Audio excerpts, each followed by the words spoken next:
En 1987, si ibas a comprar un colchón, era muy probable que salieras de la tienda con una bolsa de vinilo llena de agua. Y a nadie le parecía raro. Toda la década pareció funcionar con esa misma lógica. Una especie de optimismo ciego. Cómpralo, úsalo, que se rompa, y compra el siguiente. Así que hoy vamos a recordar juntos 30 de esos objetos caseros de los años 80 que, vistos desde hoy, simplemente no tenían ningún sentido. Antes de usar un baño en los 80, tenías que enfrentarte a ella, a esa tapa de inodoro peluda. ¿La recuerdas? Se negaba a quedarse quieta, como si tuviera vida propia. Estos accesorios de pelo largo venían en todos los colores imaginables que el gran almacén del centro podía ofrecer. Rosa pálido, marrón chocolate, un naranja atardecer y, por supuesto, el inolvidable verde aguacate. Y no venía solo, claro que no. Era parte de un juego que incluía una funda para el tanque de agua y una alfombra que abrazaba la base del inodoro. A veces, hasta un dispensador de pañuelos a juego. Ese pelo sintético era tan grueso que se convertía en un imán para la humedad, para los cabellos, y para preguntas sobre higiene que era mejor no hacerse en voz alta. La tapa del inodoro nunca se quedaba arriba. El peso de toda esa felpa la desequilibraba y caía de golpe con un estruendo que te sobresaltaba en mitad de la noche. Lavarlas, bueno, se podía intentar, pero ni toda el agua caliente del mundo podía borrar los 6 meses que había pasado junto a un inodoro. Tu abuela seguro tenía la de color azul cielo, tu tía, la dorada, y en algún lugar, en un vertedero, millones de ellas siguen ahí, guardando la humedad de una época. El Clapper nos prometió el futuro de la domótica en la palma de la mano, o más bien, en el sonido de una palmada. Se presentó por allá por 1985. Un interruptor que se activaba con el sonido. Lo enchufabas a la pared y te prometía controlar tus lámparas sin moverte del sofá. 2 aplausos encendían la lámpara. 3 aplausos, el ventilador. La musiquita del anuncio. Aplaude y se enciende, aplaude y se apaga. Se nos quedó grabada a fuego en la memoria, ¿verdad? El problema es que el aparatito no sabía distinguir entre tus aplausos y el ladrido del perro, o el portazo de la puerta del vecino, o una escena de acción especialmente ruidosa en la tele. Las luces parpadeaban durante las películas. El ventilador se ponía en marcha si alguien se reía a carcajadas. La tecnología que iba a liberarnos del interruptor nos condenó a vivir con miedo a hacer cualquier ruido brusco después de las 10 de la noche. A pesar de todo, se vendieron más de 7 millones. Una cama de agua de tamaño matrimonial, una vez llena, pesaba casi 750 kilos. Piénsalo bien. Instalar una era una aventura. Significaba arrastrar la manguera del jardín por todo el pasillo, llenar esa bolsa de vinilo gigante con casi 1000 litros de agua, y cruzar los dedos para que el suelo de la casa aguantara. Para 1987, una de cada 5 camas que se vendían eran de agua. Una industria de miles de millones de dólares basada en la promesa de un confort flotante y en la realidad de un mareo constante. Cada año tenías que echarle un líquido acondicionador para que no crecieran algas dentro del colchón. ¿Te imaginas? Necesitabas un calentador, porque dormir sobre una masa de agua fría era una tortura. Y si tu gato, o una hebilla afilada del cinturón, perforaba el vinilo, te despertabas en medio de un pequeño pantano en tu propia habitación. Los dueños de los pisos de alquiler las prohibieron. Los seguros no querían saber nada de ellas. Y mudarse era una odisea. El inventor, Charles Hall, la creó como su tesis de fin de carrera en 1968. Y dicen que todavía hoy duerme en una. Si algo podía ser recubierto de latón, en los años 80 se aseguraron de que así fuera. Los tiradores de los armarios, los toalleros, las bases de las lámparas, los marcos de los cuadros, los grifos, todo brillaba con ese tono dorado y cálido que le gritaba a cualquiera que entraba por la puerta que en esa casa había prosperidad. Un solo cuarto de baño podía tener latón en el grifo, el toallero, el portarrollos, el marco del espejo. Creaba un efecto que no era tanto de elegancia como de estar atrapado dentro de un instrumento de viento. Mantenerlo brillante era un trabajo a tiempo completo. El latón se manchaba con la humedad, se ponía verdoso cerca del agua y cada huella dactilar se quedaba marcada como una prueba del delito. Las familias guardaban tubos de limpiametales bajo el fregadero. Era el ritual de cada sábado por la mañana. A mediados de los 90, la moda cambió al níquel y al cromo, y pasamos fines de semana enteros desatornillando todo ese latón, fingiendo que en realidad nunca nos había gustado. El latón, al menos, servía para algo. Los gansos de cerámica, no a finales de los 80, sin previo aviso, aparecieron. Unos gansos de cerámica con sombreritos y lazos de tela en las encimeras de las cocinas y en los porches de media América. Medían unos 35 centímetros, pintados de blanco con el pico naranja, y llevaban atuendos que cambiaban con las estaciones. Un pequeño chubasquero para la primavera, un sombrerito con la bandera para el Día de la Independencia, un gorro de peregrino para Acción de Gracias. Comprabas el ganso y te suscribías a su vestuario. Casi siempre estaban en pareja, cerca de la estufa o junto a la puerta, mirando fijamente a quien entrara, con esos ojos de cerámica sin alma. A menudo, hacían juego con el papel pintado de la pared, que también tenía gansos, a veces, con los mismos sombreros. Nadie recuerda quién empezó esa moda. Nadie sabe cómo terminó. Simplemente llegaron, ocuparon nuestras cocinas, y se desvanecieron alrededor de 1993. Las persianas verticales estaban en cada puerta corredera de cristal en los 80, y ni una sola funcionaba bien. Eran largas tiras de plástico que colgaban de un riel y se abrían con una cadenita o una varilla. Esa era la teoría. La práctica era un desastre anunciado. Siempre había una lama que estaba girada en la dirección incorrecta. El riel se atascaba constantemente, y pasar a través de ella significaba ser abofeteado por tiras de plástico rígido que sonaban como un instrumento de percusión diseñado por alguien que odiaba la música. El recuerdo de ese sonido, ese clac clac clac, es inolvidable. Acumulaban polvo en el mecanismo con una eficacia que hacía pensar que ese era su verdadero propósito.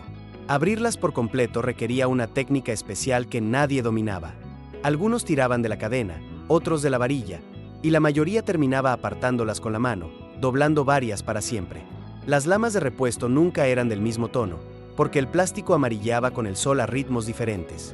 En los 90 intentaron convencernos de que las persianas horizontales eran mejores, pero las verticales se quedaron en los pisos de alquiler durante una década más, como un fantasma del pasado. En los 80, a los constructores les dio por rociar los techos con una capa de textura rugosa. Era barato, rápido, y ocultaba todas las imperfecciones del techo. Lo llamaban techo de palomitas de maíz. Esa textura absorbía el sonido, lo cual se vendía como una ventaja.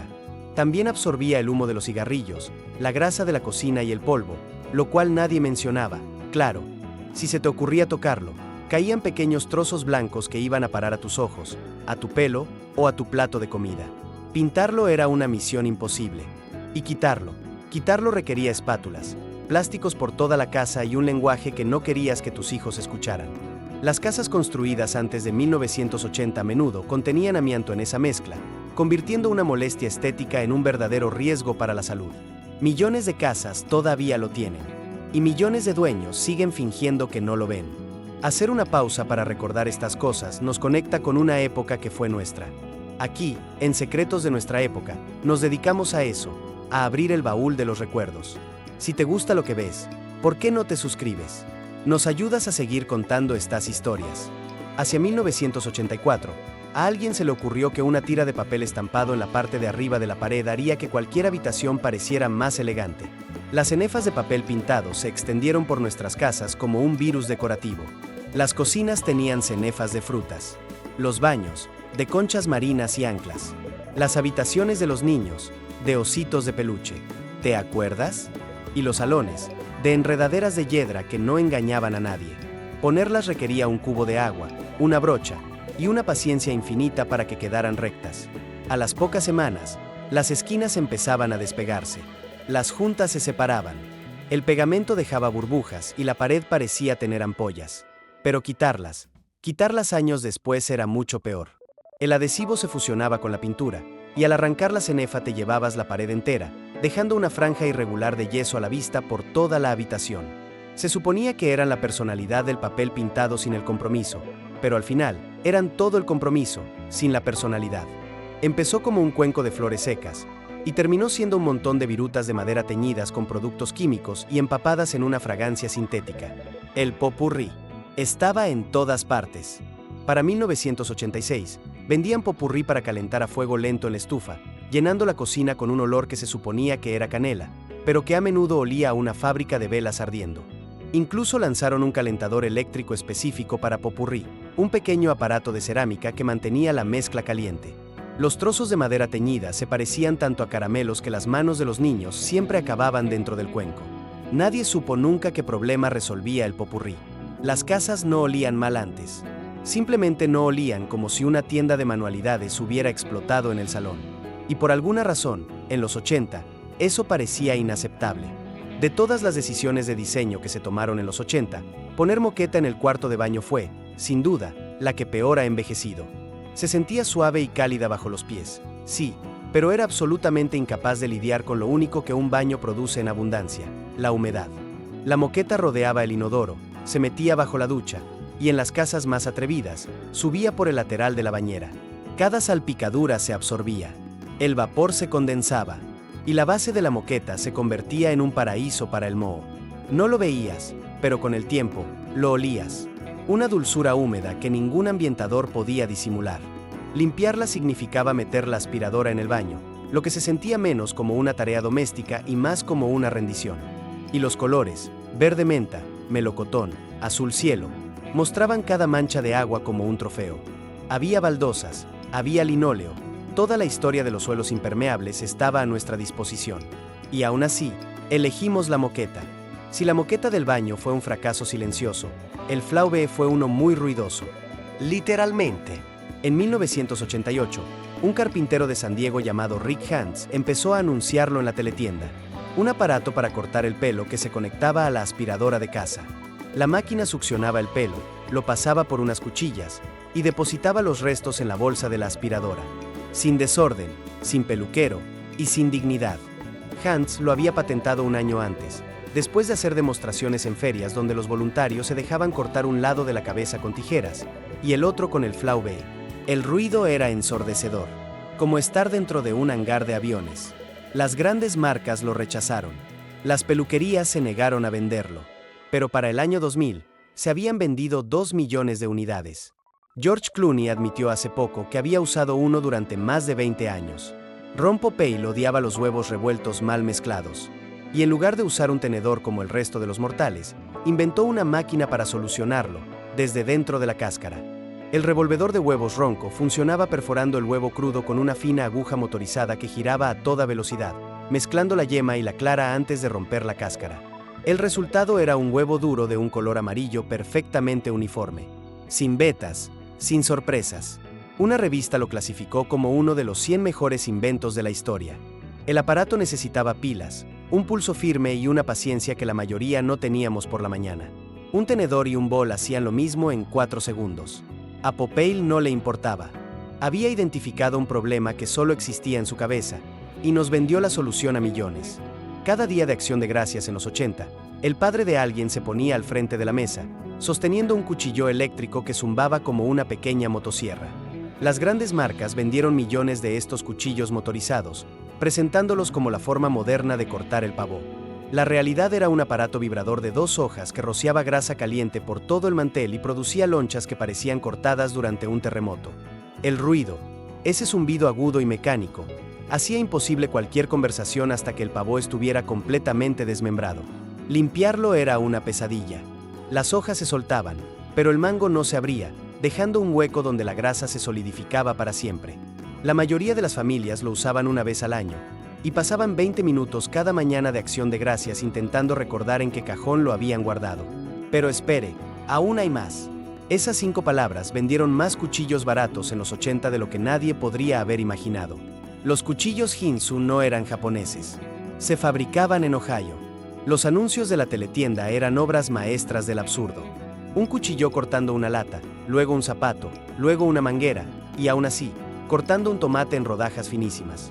¿Quién necesita un cuchillo que pueda cortar un zapato? Nadie.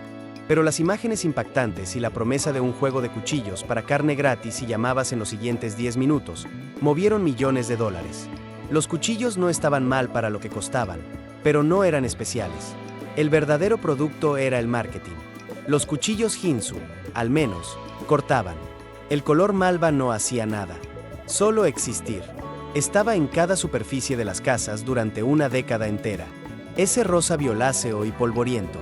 No era ni rosa, ni lavanda, era malva. Colonizó paredes, edredones, sofás, azulejos de baño y alfombras con una minuciosidad que parecía planeada. En los baños, se combinaban azulejos malva con toallas malva y jaboneras malva. En los dormitorios, edredones malva sobre sábanas malva bajo cortinas malva. El color solía ir acompañado de sus cómplices, el azul polvoriento, el verde menta y un amarillo pálido. Creaban una paleta pastel que hacía que cada habitación pareciera el interior de un joyero. A mediados de los 80, rechazar el Malva era casi un acto de rebeldía. Por unos pocos dólares, podías convertir un par de vaqueros perfectamente normales en algo que parecía haber sufrido el ataque de una fábrica de bisutería. El Bedazzler era una prensa manual que incrustaba tachuelas metálicas en la tela. Cargabas una piedrecita brillante, la colocabas sobre tu chaqueta vaquera y apretabas. Los resultados eran permanentes, lo que significaba que cada error también lo era. Filas torcidas de pedrería marchaban por chaquetas, bolsos y zapatillas en miles de hogares. Los anuncios mostraban diseños elegantes, pero la realidad en casa solía ser un caos abstracto. Las tachuelas se enganchaban en otras prendas en la lavadora y arañaban a cualquiera que se sentara en la silla equivocada.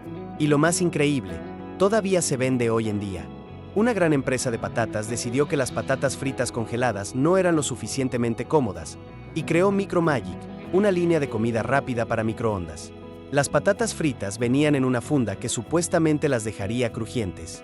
No lo hacía. Se cocían al vapor hasta convertirse en una versión blanda y pálida de lo que debía ser una patata frita. Pero el verdadero logro fue el batido Micro Magic, un batido congelado que se calentaba en el microondas. Las instrucciones decían que lo calentaras unos 30 segundos, lo que te hacía preguntarte, ¿por qué alguien querría calentar un batido? La respuesta era que estaba congelado y necesitaba calentarse para poder beberse. El concepto violaba todas las leyes de lo que debe ser un batido. Chia cha chia cha chia chaquía. Esa musiquita vendió más animales de cerámica de los que nadie podría haber previsto. Lanzado en 1982, el Chia Pet era una figura hueca de terracota. Un carnero, un gatito. Lo sumergías en agua, lo untabas con semillas de chía húmedas y lo ponías en una ventana con sol.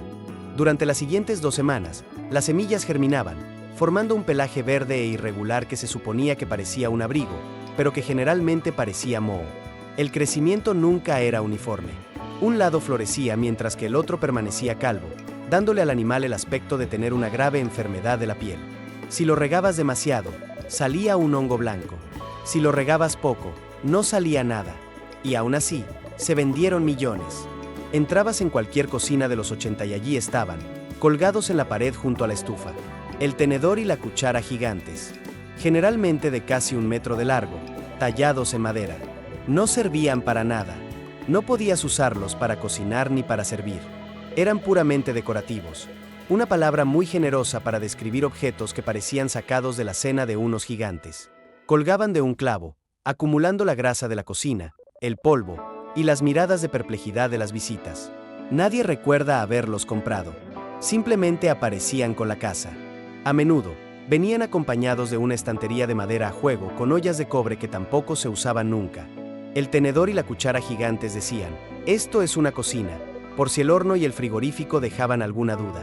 Si los utensilios gigantes anunciaban la cocina, las paredes de espejo anunciaban el salón, el comedor, el dormitorio y a veces, hasta el techo. En los 80 hubo una obsesión con las superficies reflectantes. Paneles de espejo del suelo al techo cubrían paredes enteras. Las mesas de centro de espejo reflejaban la alfombra. Las puertas de los armarios se sustituyeron por puertas correderas de espejo que te mostraban lo confundido que parecías mientras te vestías por la mañana. La idea era que los espejos hacían que las habitaciones parecieran más grandes. Y era cierto, pero el efecto era menos de amplitud y más de caos visual. Cada objeto desordenado se duplicaba. Cada cena familiar incómoda se reflejaba desde 3 ángulos distintos. Y las huellas dactilares se veían al instante. Quitar esos paneles era una pesadilla. El adhesivo se llevaba la pared con él. Los bloques de vidrio aparecieron en los baños de los 80 de repente, por todas partes y sin explicación. Esos gruesos cuadrados de vidrio translúcido se apilaban como ladrillos, creando tabiques que dejaban pasar la luz pero bloqueaban cualquier vista útil. Los constructores los instalaban alrededor de las duchas, junto a las puertas de entrada o como paredes decorativas, prometiendo un aspecto moderno, inspirado en el Art Deco. El resultado era una pared que hacía que todo lo que había detrás pareciera estar bajo el agua. Las formas borrosas que se movían detrás del cristal eran a menudo más inquietantes que una vista clara. Cada bloque pesaba varios kilos. Reemplazar uno roto significaba picar el mortero sin romper los de al lado. El estilo desapareció en los 90, regresó brevemente en los 2000 y desde entonces aparece y desaparece. Nunca muere del todo, y nunca tiene sentido del todo. En 1985, una compañía de juguetes lanzó a Teddy Ruspin, y lo que crearon se parecía más a un objeto encantado que a un peluche. El oso tenía un reproductor de casetes en la espalda. Metías una cinta, le dabas al play, y la boca y los ojos se movían en sincronía con la narración. En teoría. En la práctica, la sincronización fallaba. La boca se abría cuando debía estar cerrada. Los ojos parpadeaban al azar. Y cuando las pilas se agotaban a mitad del cuento, la voz se ralentizaba hasta convertirse en un gruñido profundo y distorsionado que hacía que los niños salieran corriendo de la habitación. Se vendieron 5 millones en sus 2 primeros años. Los niños descubrieron que si metían cintas de música, el oso parecía cantar las canciones de moda, lo cual era o muy divertido o profundamente perturbador, dependiendo de tu edad. La empresa quebró 3 años después. Una empresa miró el bacon a principios de los 80 y decidió que el problema no era que la gente comiera demasiado, sino que se sentían culpables por ello. Su solución fue Sislean, una tira de cerdo procesada comercializada como una alternativa más saludable. El envase afirmaba que era un 50% más magro que el bacon normal. Pero no lo era. Sislean seguía teniendo un 37% de grasa. Simplemente lo comparaban con el corte más graso del mercado para que la reducción pareciera dramática. Se cocinaba plano y costaba menos. La publicidad lo vinculaba a la cultura del fitness, como si una clase de aeróbic y un desayuno de Sislean se anularan mutuamente. Un columnista de Chicago llamado Bob Greene cambió el destino de una empresa de refrescos en 1985. Escribió que un refresco de chocolate de 2 calorías le había quitado el antojo de dulce mientras estaba a dieta. La empresa llevaba fabricando este refresco discretamente desde 1972. La columna de Greene comparó el sabor con un helado. Las ciudades donde se publicó el artículo entraron en lo que se llamó la fiebre del chocolate. Se vendieron 200 millones de latas ese año. La fábrica trabajaba 20 horas al día y no daba abasto. ¿El sabor? Sabía a refresco de cola de dieta con un ligero regusto a chocolate. No estaba mal, pero no era un helado. La moda se desvaneció en 2 años. Al menos el refresco solo tenía 2 calorías. El salón hundido era una decisión arquitectónica permanente que nadie podía deshacer sin llamar a un contratista.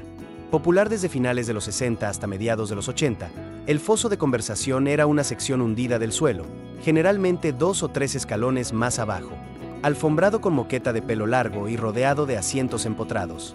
La idea era crear un espacio íntimo. La realidad era un peligro de tropiezo que atrapaba a todos los invitados que olvidaban que el suelo bajaba de nivel.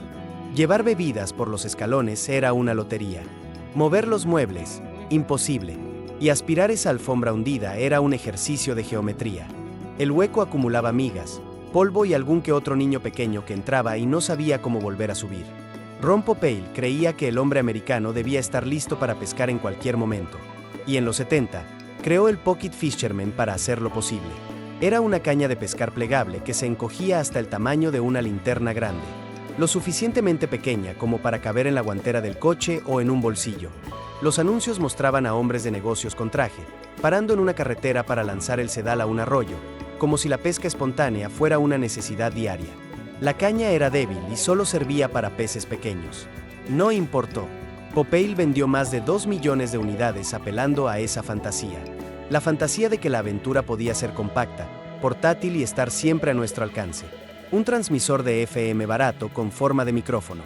El MR Microphone te permitía transmitir tu voz a través de cualquier radio FM cercana. Se vendió a finales de los 70 y principios de los 80 con un anuncio tan memorable que se convirtió en un icono cultural. Un adolescente en un descapotable usando el aparato para decirle a una chica en la acera: «Hola, guapa, volveremos a recogerte más tarde». Algo que en 1980 se consideraba encantador, y hoy se consideraría otra cosa muy distinta. El alcance era de unos 9 metros. La calidad del audio era pésima, y tu voz interrumpía la emisora que estuviera sintonizada, lo que significaba que cualquiera en el radio de acción oía tu transmisión, quisiera o no. Costaba menos de $20 y hacía exactamente una cosa: mal. Y por lo visto, eso era suficiente. Fórmula capilar número 9 para un cabello de aspecto estupendo. Ese era el nombre real del producto. GLH9 era el invento más personal de Ron Popeil. Un spray que rociaba fibras de colores sobre el cabello debilitado para crear la apariencia de mayor densidad. Sostenías el bote a unos 15 centímetros de tu cabeza, rociabas, y veías como pequeñas partículas de color se adherían a tu pelo y cuero cabelludo, rellenando las calvas con lo que era, básicamente, pintura en spray para humanos. Los anuncios mostraban al propio Popeye demostrando el producto en su propia cabeza. El problema era la lluvia, el viento, el sudor o el contacto físico. Cualquier cosa que tocara la zona tratada podía transferir las fibras de color a los cuellos de las camisas, a las fundas de las almohadas o a las manos de cualquiera que te pasara los dedos por el pelo, esperando encontrar pelo. A finales de los 80, 3 de cada 5 hogares tenían un contestador automático, una caja con una cinta de casete que se colocaba junto al teléfono y grababa los mensajes. La máquina en sí era normal. Lo absurdo era el saludo que grabábamos. Las familias pasaban horas creando mensajes elaborados con efectos de sonido, cantando en armonía, con contribuciones de cada miembro de la familia, incluido el perro, y sketches cómicos que solo eran graciosos la primera vez. Algunos saludos eran tan largos que la gente colgaba antes del pitido. La máquina se convirtió en un escenario de 30 segundos donde la gente corriente producía contenido para una audiencia de personas confundidas que solo querían dejar un mensaje. En lugar de darles dulces a los niños, dales trocitos de manzana o chips de plátano. Ese era el argumento de venta de Ron Popeye para su deshidratador de alimentos. Y de alguna manera, millones de personas le creyeron. El aparato era una pila de bandejas de plástico con un calentador en la base que extraía lentamente la humedad de lo que pusieras dentro. Frutas, verduras, carne. El anuncio prometía carne seca casera por una fracción del precio. El proceso duraba entre 4 y 12 horas, llenando la cocina con un olor cálido y concentrado de lo que se estuviera secando. El deshidratador funcionaba sin parar, consumiendo electricidad. La mayoría de la gente hacía carne seca una vez, chips de plátano 2 veces, y luego guardaban las bandejas en un armario hasta la siguiente venta de garaje. Pero no todo en esa época era simplemente extraño o divertido. A veces, sin que lo supiéramos, el peligro se escondía a plena vista, en los objetos más cotidianos. Las tarimas de madera tratada con pentaclorofenol se extendían por los patios traseros durante los años 80. Plataformas robustas donde las familias se reunían para hacer barbacoas. El tratamiento químico prometía décadas de protección contra la putrefacción y los insectos. Lo que nadie explicó fue que ese químico se filtraba lentamente a la superficie, especialmente en climas cálidos, creando un residuo invisible que se transfería a los pies descalzos y a las manos. Los niños corrían sin zapatos por estas tarimas, se sentaban en las tablas calientes y jugaban durante horas sin que nadie sospechara el peligro. El químico se absorbía a través de la piel. Cuando los reguladores descubrieron el problema, se prohibió su uso residencial. Las tronas metálicas para niños sin sistemas de sujeción eran una vista familiar en los hogares de los años 70. Sus marcos de metal brillante y sus bandejas sencillas las hacían parecer robustas y fiables. Los padres colocaban a sus hijos pequeños dentro con total confianza, creyendo que el peso de la silla la mantendría estable. Pero estos primeros diseños se volcaban con facilidad, especialmente si un niño se inclinaba hacia adelante o se empujaba contra la bandeja. Sin correas adecuadas, nada impedía que un niño se deslizara, se pusiera de pie o volcara la silla entera. Las salas de emergencia vieron un aumento alarmante de lesiones en la cabeza y caídas aterradoras desde estos asientos aparentemente inofensivos. Mirando hacia atrás, es doloroso imaginar cuántos padres nunca se dieron cuenta del peligro hasta que fue demasiado tarde. Las baldosas de vinilo con respaldo de amianto cubrían cocinas, baños y sótanos en innumerables hogares de los 80. Su durabilidad y bajo coste las convirtieron en la opción preferida. Venían en patrones alegres que iluminaban las habitaciones. Oculta bajo la superficie colorida, había una capa de amianto que daba a las baldosas su famosa resistencia. Las familias caminaban descalzas sobre estos suelos, los fregaban semanalmente y nunca imaginaron que el material bajo sus pies pudiera ser peligroso. El amianto permanecía estable mientras las baldosas estuvieran intactas, pero arañarlas, romperlas o quitarlas liberaba fibras microscópicas en el aire. Muchos descubrieron que sus suelos eran peligrosos solo cuando se preparaban para vender o remodelar sus casas. Los biberones de plástico duro que contenían BPA estaban por todas partes en los años 70. En los bolsos de pañales, en las encimeras de la cocina, en manos de los recién nacidos. A los padres les encantaba lo duraderos que eran. Parecían la opción más segura, la más moderna.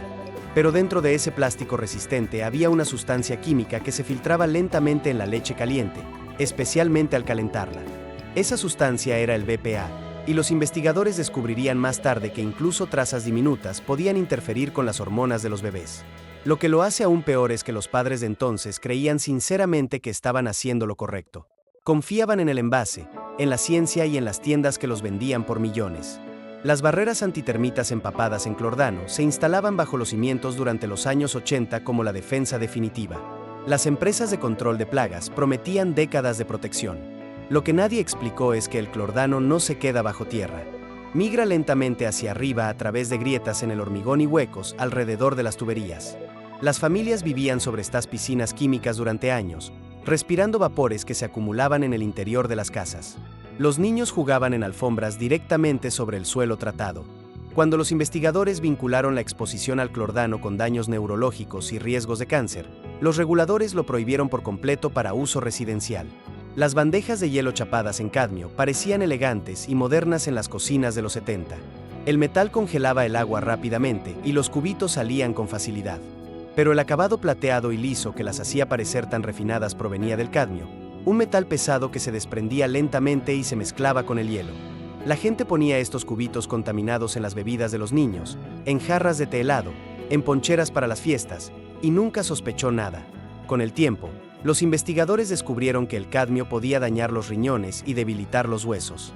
Cuando se prohibieron estas bandejas, la mayoría de las familias se sorprendieron al saber que algo tan normal les había estado envenenando silenciosamente.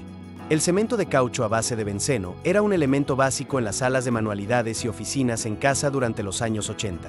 Su distintivo olor dulce llenaba el aire. El adhesivo se extendía suavemente y secaba rápido. Los niños lo usaban libremente para los deberes y proyectos de arte, a menudo inclinándose cerca para ver cómo se extendía el pegamento. Lo que nadie se daba cuenta es que el benceno se evapora a temperatura ambiente, llenando los espacios cerrados con vapores que entraban en los pulmones con cada respiración. Cuando los científicos confirmaron que el benceno causaba graves problemas de salud, las fórmulas cambiaron casi de la noche a la mañana. Los conectores de cableado de aluminio retirados del mercado fueron aclamados como la alternativa económica durante la escasez de cableado de los años 70. Pero los defectos ya se estaban formando silenciosamente en las paredes donde nadie podía verlos. El aluminio se expandía y contraía mucho más que el cobre. Con el tiempo, estos movimientos aflojaban las conexiones. Una conexión eléctrica floja no es un problema pequeño. Produce chispas. Se sobrecalienta. Derrite silenciosamente el material circundante hasta que una noche, la pared estalla en llamas sin previo aviso. Cuando finalmente llegaron las retiradas, llegaron con urgencia, porque para entonces demasiados hogares ya habían pagado el precio.